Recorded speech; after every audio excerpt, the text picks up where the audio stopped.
خراج عقیدت پیش کرنے کی سعادت حاصل کریں اور پڑھیں اللہم صلی علی سیدنا و شفیعنا مولانا محمد بارک وسلم صلاۃ و سلام علیک یا رسول اللہ صلی اللہ تعالی علیہ وسلم۔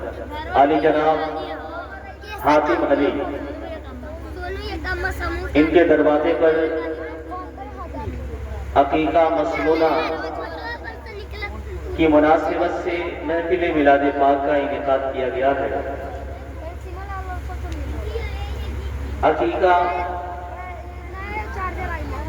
ایک عظیم سنت ہے، بڑی پیاری سنت ہے۔ اللہ کے نبی صلی اللہ علیہ وآلہ وسلم نے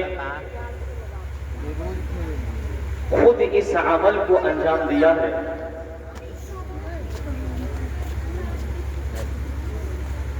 اور اسے اپنی سنت قرار دیا ہے۔ جو اس سنت پہ عمل کرے گا وہ اس کی برکتیں اسی دنیا کے اندر محسوس کرے گا، کیونکہ عقیقہ ایک ایسا عمل ہے کہ اس سنت کی برکت، اس کی ادائیگی کی وجہ سے جو برکتیں ملتی ہیں، جو عظمتیں ملتی ہیں، جو شفا ملتی ہے، وہ اسی دنیا میں آپ کو حاصل ہوتی ہے۔ انسان کے بدن کے اندر جتنے اجزاء ہیں، اعضاء ہیں، جب اس کے نام سے عقیقہ ہوتا ہے تو اس کے اعضاء اور اجزاء کے عوض میں جو جانور ذبح کیا جاتا ہے، اللہ تبارک و تعالیٰ اس کی برکت سے جسم انسانی کے اندر جتنے اجزاء ہیں، اعضاء ہیں، عضو ہیں، ہر ایک کی حفاظت کرواتا ہے۔ یہی سنت عقیقہ کا مقصد ہوتا ہے۔ اور اس کے اندر جو یہ مسئلہ رکھا گیا کہ عقیقے کا کھانا یا گوشت نانا نانی نہیں کھا سکتے، دادا دادی نہیں کھا سکتے، یہ ایک من گھڑت، بے بنیاد اور فضول کی چیز ہے۔ عقیقے کے گوشت کا وہی مسئلہ ہے جو قربانی کے گوشت کا مسئلہ ہے۔ جیسے اس کے 3 حصے کیے جانا چاہیے، ویسے اس کے بھی 3 حصے کیے جائیں، یا تینوں طرح کے حصے داروں کو دعوت میں جمع کر دیا جائے، یعنی اپنے خاندان کے لوگ بھی ہوں، دوست و احباب بھی ہوں، اور پاس پڑوس اور غریب قسم کے لوگ بھی۔ اللہ کے نبی صلی اللہ علیہ وسلم نے فرمایا کہ جب بھی کوئی اپنے یہاں دعوت کرے، دعوت طعام دے، اپنے یہاں کوئی تقریب کرے، کھلانے پلانے کا کوئی انتظام کرے، اور اگر اس میں غریبوں کو نہ پوچھا جائے، اگر اس میں محتاجوں کو نہ پوچھا جائے، تو وہ دعوت سب سے بری دعوت ہے، سب سے بری دعوت ہے۔ حالانکہ زندگی میں کبھی بھی اللہ کے نبی صلی اللہ علیہ وسلم نے کھانے کو عیب نہیں لگایا، لیکن آپ نے فرمایا کہ سب سے بدترین کھانا ہے وہ جس میں صرف امیر لوگ شامل ہوں اور غریبوں کو چھاڑ دیا جائے۔ سب سے بدترین دسترخوان ہے، سب سے برا کھانا ہے، اور سب سے غلط دعوت ہے۔ اگر امیر ہوں، اپنے خاندان کے لوگ ہوں، تو دوست و احباب بھی ہوں، دوسرے لوگ بھی ہوں، اور اپنوں کے ساتھ ساتھ، دوستوں کے ساتھ ساتھ آپ کی بستی میں جو غریب قسم کے لوگ ہیں ان کو بھی اپنی دعوت میں شامل کیا جائے۔ یہ دعوت کا طریقہ ہے۔ یہ ایک تقریب جو آپ اہتمام کرتے ہیں، یہ اس کا معیار ہے۔ اگر اس سے الگ ہٹ کر کے آپ نے کیا تو یقیناً اللہ کے نبی صلی اللہ علیہ وسلم کے ارشاد کے مطابق وہ ایک بری دعوت ہے، وہ ایک برا کھانا ہے۔ درود شریف پڑھیے، اللہم صلی علی سیدنا و شفیعنا مولانا محمد بارک وسلم صلاۃ و سلام علیک یا رسول اللہ صلی اللہ تعالی علیہ وسلم۔ چونکہ حاتم ہے لیکن کھانا بن کر کے تیار ہے، کھانے والے لوگ بھی تشریف لا چکے ہیں، اور ابھی سلام کے وقت جتنے باقی لوگ ہیں وہ سارے لوگ حاضر ہو جائیں گے۔ یہ ایک المیہ ہے، ایک المیہ ہے، یہ ایک فکر کی بات ہے کہ کھانا تو انسان اپنے گھر بھی کھاتا ہے اور دعوت میں بھی کھاتا ہے، کھانا اپنے گھر بھی کھاتا ہے، دعوت میں بھی کھاتا ہے، لیکن اگر اپنے گھر آدمی کھاتا ہے تو صرف کھانا کھاتا ہے، اور اگر کسی نے دعوت دی ہے تو اس دعوت کے بہانے کوئی اور بھی چیز ہوتی ہے، اس میں ایک بہترین چیز ہوتی ہے محفل میلاد۔ وہ محفل میلاد میں بھی آپ کو شریک ہونا چاہیے، کیونکہ صاحب خانہ نے جس محفل کا انعقاد کیا ہے وہ اس کھانے کی محفل سے زیادہ قیمتی اور بابرکت محفل ہے۔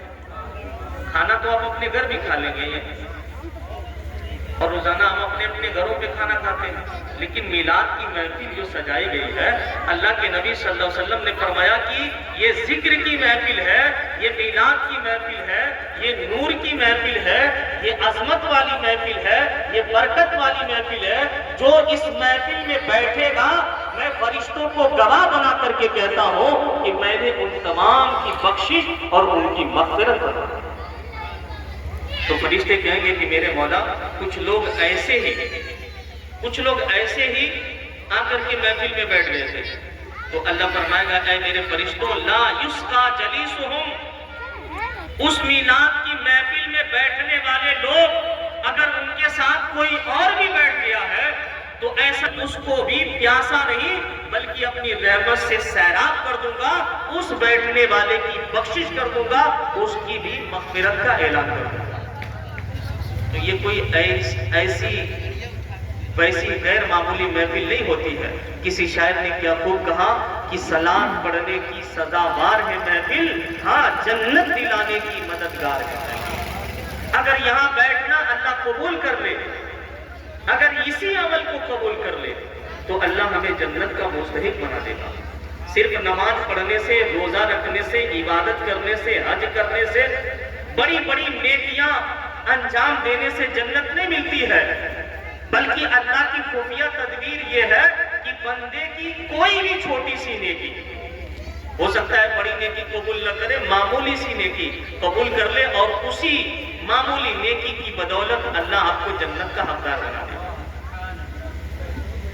ایسا نہیں ہے کہ نماز پڑھنے اسی جانتا کہ اللہ کون سے عمل کو پسند کرے گا اور اپنے بندے کو جنت کا مستحق بنا دے گا، اپنے بندے کو جنت کا مستحق بنا دے گا۔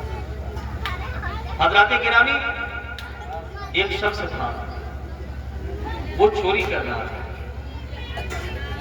چوری کرتے ہوئے ایک بزرگ نے اسے دیکھ لیا، ڈاکو تھا، لوگوں کا مال لوٹ رہا تھا۔ پھر جب نماز پڑھنے گئے تو دیکھا کہ وہ مسجد میں نماز بھی پڑھ رہا ہے۔ بڑی حیرت ہوئی کہ یہ شخص ڈاکہ زنی بھی کر رہا ہے، لوگوں کا مال بھی لوٹ رہا ہے، لوگوں کے ساتھ ظلم بھی کر رہا ہے، زیادتی بھی کر رہا ہے، اور آ کر کے مسجد میں اللہ کی عبادت بھی کر رہا ہے۔ عجب آدمی۔ تو آپ نے فرمایا کہ اے شخص، تو اللہ کے ساتھ ایسا معاملہ کیوں کرتا؟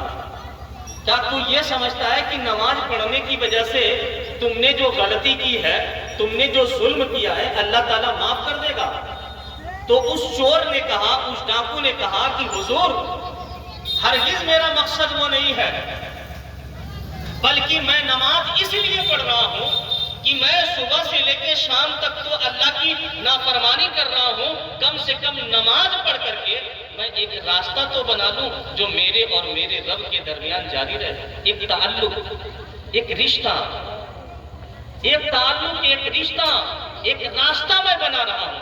اگر سارے راستے بند کر دیے، زندگی بھر گناہ کرتا رہا، صبح سے لے کے شام تک اللہ کی نافرمانی کرتا رہا، تو پھر تو میں کسی کام کا نہیں رہوں گا۔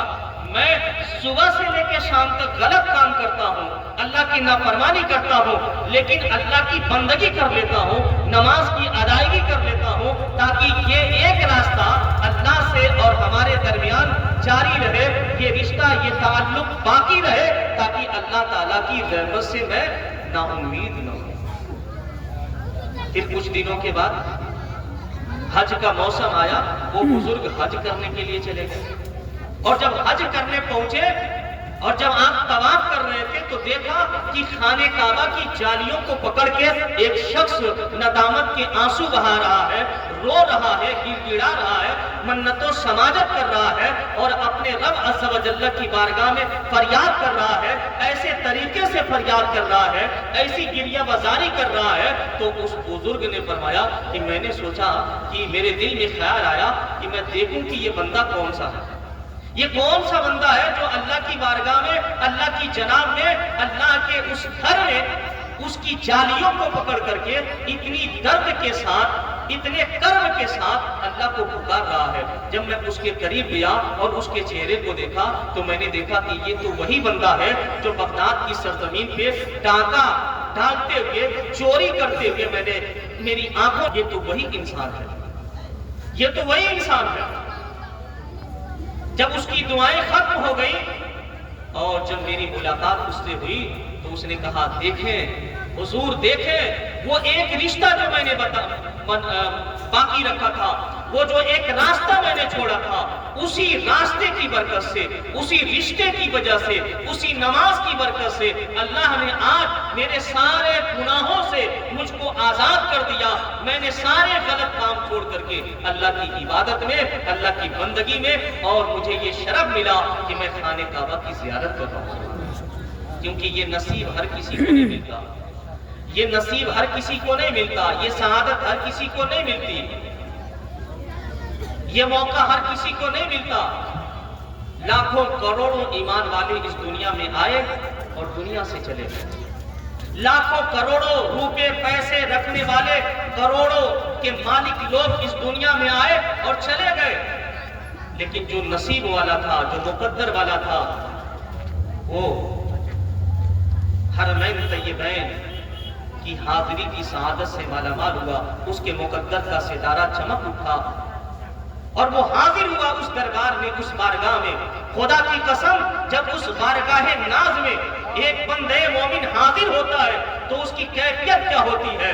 اس کے دل سے پوچھیں، اس کو یہی احساس ہوتا ہے کہ ہم نے اپنی عمر کے اتنے سالوں تک اپنی مسجد میں جہت کعبہ کی طرف رک کر کے اللہ کی عبادت کی ہے، آج میری زندگی میں وہ دن آیا ہے کہ مسجد میں نماز پڑھا، اپنے ضلع میں نماز پڑھا، اپنے ملک میں نماز پڑھا، آج اسی خانہ کعبہ کو میں اپنی آنکھوں سے دیدار کر رہا ہوں، اپنی آنکھوں سے میں اس کا مشاہدہ کر رہا ہوں۔ اور ان جالیوں پہ جب نظر پڑتی ہے، خانہ کعبہ پہ جب بندے مومن کی نگاہ ہے، کسی زائر کی پہلی نگاہ خانہ کعبہ پہ پڑتی ہے، اس وقت وہ بندہ اگر اللہ سے جو کوئی بھی دعائیں کر لے، اللہ تعالیٰ اسے رد نہیں کرتا بلکہ اسے اپنی بارگاہ میں قبول فرما دیتا ہے۔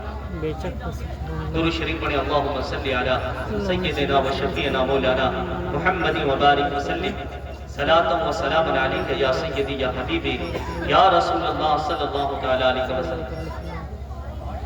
آج جمعہ کا دن تھا، آج جمعہ کا دن تھا۔ حدیث پاک میں آیا کہ جب کوئی بندہ نہا دھو کر کے، غسل کر کے جمعہ کے لیے مسجد کو جاتا ہے، اس کے ہر ایک قدم کے بدلے میں اللہ تعالیٰ 20 سال کی عبادت کا ثواب لکھتا ہے۔ جب ہم اپنے گھر سے چلتے ہیں مسجد میں جمعہ کی نماز پڑھنے کے لیے، اے بیٹا سونی ادھر بھی دھیان دو،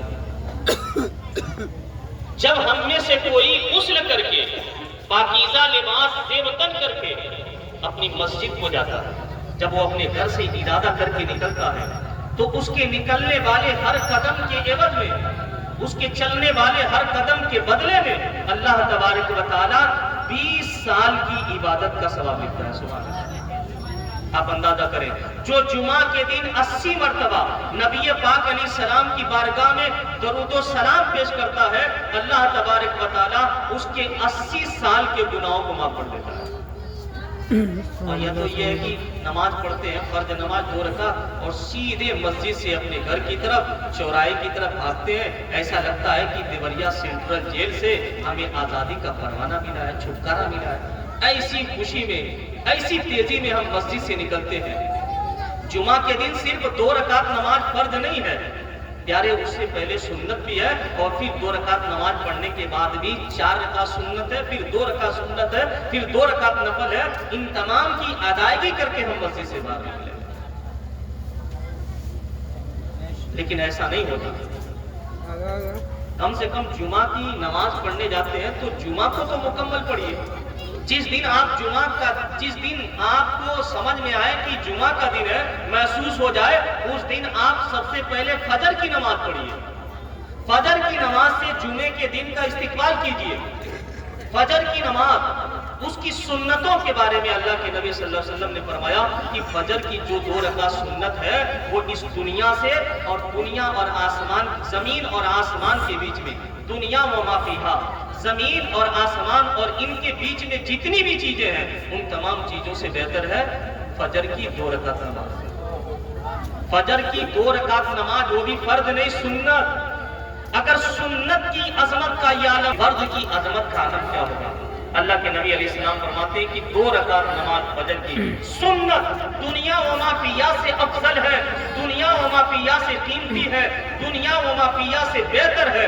لیکن ہم نے جمعہ کے دن کو بھی صحیح طریقے سے استقبال نہیں کیا. اے کاش کہ جمعہ کا دن آئے تو ہم فجر کی سنتوں سے، فجر کے فرض سے ہم جمعہ کے دن کا استقبال کریں.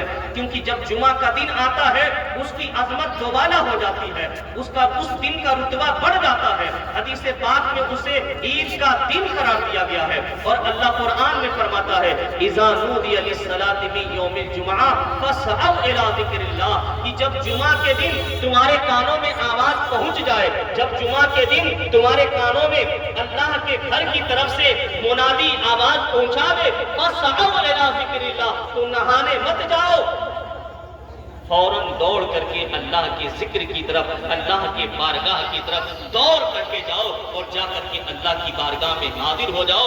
اور خرید و فروخت کو، بیع و شراء کو، دنیا داری کو پیچھے چھوڑ کر کے اللہ کی بارگاہ میں حاضر ہو کر کے وہاں پہ اللہ کی بندگی کرو. وہ اللہ کی بندگی، مسجد کی حاضری، دنیا و ما فیہا، اور جو کچھ بھی تم کرتے ہو اس سے افضل چیز ہے، اس سے بہتر چیز ہے، اس سے بابرکت چیز ہے. حاتم بھائی نے اپنے دروازے پہ محفل میلاد پاک کا انعقاد کیا ہے. سال بھر تک گھر کے اندر بے پناہ رحمتیں اور بے شمار برکتیں اللہ تعالیٰ گھر کے اندر نازل فرماتا ہے. جس جگہ پہ اللہ کا ذکر ہوتا ہے وہ جگہ جنت کی کیاریوں میں سے ایک کیاری ہوتی ہے. یہ نا سبحان اللہ.